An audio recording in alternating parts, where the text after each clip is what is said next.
Hello everyone, जय हिंद, नमस्कार, welcome you all to mission competition. आप सभी का स्वागत है। सबसे पहले आप सभी को राधे राधे, जय श्री राम एंड सबको गुड मॉर्निंग। एक कहावत है ना कि बहुतों को संसार मिल जाता है और जो ज़रूरतमंद होते हैं वो एक एक तिनके तिनके के लिए तरसते हैं। शायद ऐसा ही कहावत यहाँ पे बिल्कुल ही फिट बैठता है। मतलब बिहार एसएससी के द्वारा, गवर्नमेंट ऑफ बिहार के द्वारा कुछ ऐसे छात्र हैं जिनको मल्टीपल टाइम्स मौका दिया गया, बार बार उनके लिए पब्लिक नोटिस निकाला गया। जीएडी ने पब्लिक नोटिस निकाला, बिहार एसएससी ने निकाला और उनको बार बार बोला कि भाई आपकी नौकरी चली जाएगी, आप ये काम करवा लीजिए। इनके लिए मेरे दिमाग में एक ही शब्द आता है और वो शब्द है फ्रॉड। और इससे ज़्यादा मैं कुछ कहूँगा नहीं।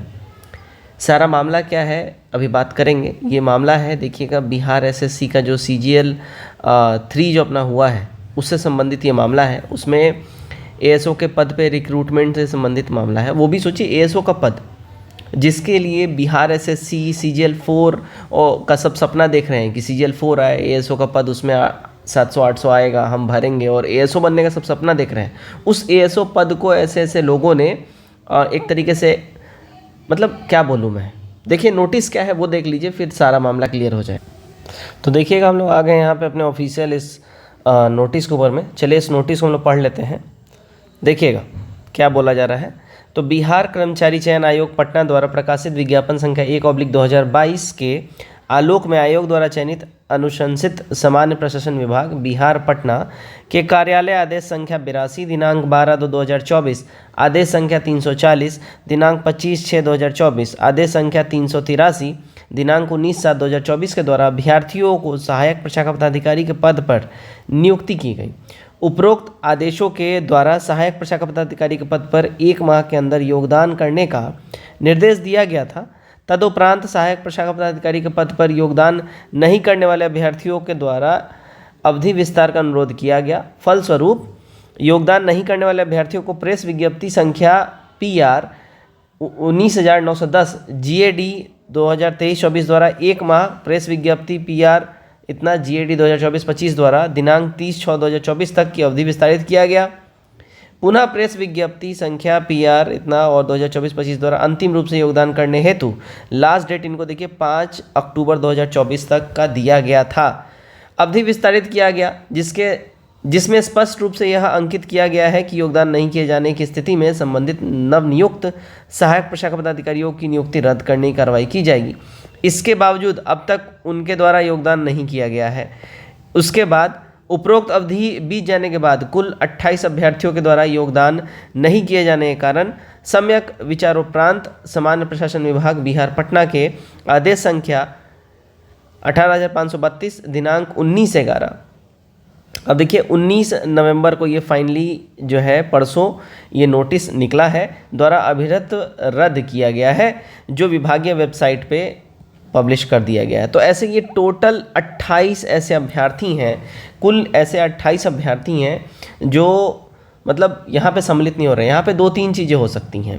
पहला, फर्स्ट जो यहाँ पे चीज़ हो सकता है कि वो ऑलरेडी है ना, ऑलरेडी ये ऐसे अभ्यर्थी हैं जो कहीं ना कहीं दूसरे जगह पे और इससे अच्छे पोस्ट पे ये लोग पोस्टेड हो चुके हैं, जैसे कि BPSC हो, ठीक है, UPSC हो, या मतलब इससे बड़े लेवल 7 का ये जॉब है ASO का, वो लेवल 8 लेवल 9 वाले पोस्ट ऑलरेडी पोस्टेड हैं, तो वो लोग फिर क्यों छोड़ के आएंगे। लेकिन सेकंड थिंग ये भी है, अगर ऐसा कुछ है तो वो लोग जो ऑलरेडी पोस्टेड हैं वो लोग ये डाल दिए होते हैं, ठीक है ना, अपना रेजिग्नेशन या जो भी है कॉज डाल के वो लोग बैकआउट हो जाते हैं। सेकंड थिंग क्या हो सकता है, सेकंड थिंग ऐसा भी होता है कि बहुत ऐसे छात्र होते हैं जिनका ग्रेजुएशन अभी फाइनल नहीं हुआ है, ये मान के चलते हैं, ठीक, और ये लोग मज़े मज़े में फॉर्म भर दिए और मज़े मज़े में फॉर्म भरने के बाद इनका निकल भी गया, अच्छी इनकी तैयारी थी, निकल भी गया, एंड अब वो लोग चूँकि निकल तो गया है तो ज्वाइन कैसे कर सकते हैं, उनको तो सबमिट करना पड़ेगा DV में सब कुछ, ठीक है। थर्ड ये भी हो सकता है कि ऐसे अभ्यर्थी जो मान के चलिए किसी और कैटेगरी से हैं, लेकिन वो दूसरे कैटेगरी का बन के उन्होंने फॉर्म फिल कर दिया है और वो जो है उस कैटेगरी से ताल्लुक़ नहीं रखते हैं। जैसे मान लीजिए कोई जनरल कैटेगरी का छात्र है, उसने SC या OBC बन के उन्होंने फॉर्म भर दिया, उनका निकल भी गया। अब भाई उनको यहाँ पे अपना सब कुछ डॉक्यूमेंट तो डालना पड़ेगा, तो भाई वो उसके लिए जो है उनको दिखाना पड़ेगा, उनके पास तो अवेलेबल है नहीं। तो ऐसे कुछ छात्र हैं, मेरा इनसे सीधा सीधा एक ही अपील है, जितने भी ऐसे छात्र हैं भाई, अगर आप लोग जेन्युइन हैं तो ही आप लोग फॉर्म भरिए, नहीं है फॉर्म मत भरिए। आपके एक ऐसे रवैये से 28 ऐसे कैंडिडेट जिनकी ज़िंदगी संवर सकती थी, उनका आपने मौका छीन लिया। अब आयोग इसके लिए अब दोबारा से पुराना रिजल्ट अब 28 लोगों के लिए नहीं वो रखी होगी बैकअप में, वो नहीं देने वाली। अब आयोग क्या करेगी, ये 28 जो है, जो यहाँ अपना CGL4 जो आने वाला है, ठीक है ना, CGL4, अब उसमें ये इसको ऐड कर दिया जाएगा।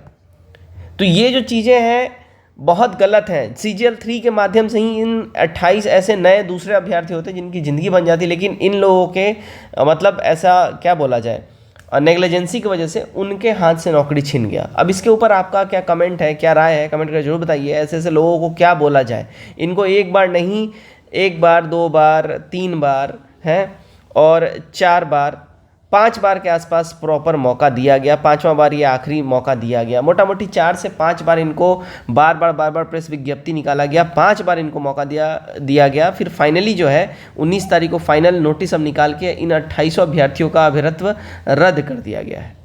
आप लोग कमेंट करके अपना राय जरूर शेयर करिए, वीडियो को भी शेयर करिए, ताकि ऐसे जो अभ्यर्थी हैं उन लोगों तक पहुँच जाए कि भाई अब आपका टाटा बाय बाय हो गया है। धन्यवाद।